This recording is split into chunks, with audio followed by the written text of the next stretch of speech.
Hallo Leute, schönen guten Tag für alle. Ich bin nervös. Jedes Mal so spreche so laut auf Deutsch. Warum? Vielleicht ich kann nicht richtig für mich oder für meine Vokabeln. Jemand Verb ist gehört. Ja, Leute,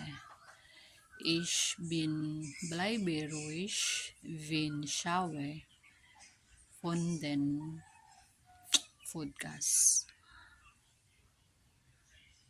Ja,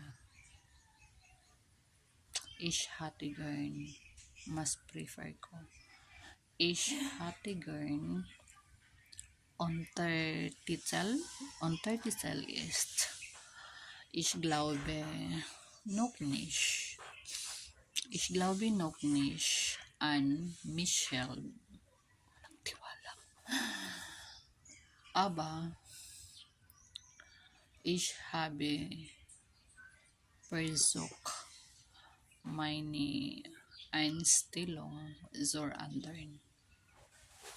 For now. Bye, Leute.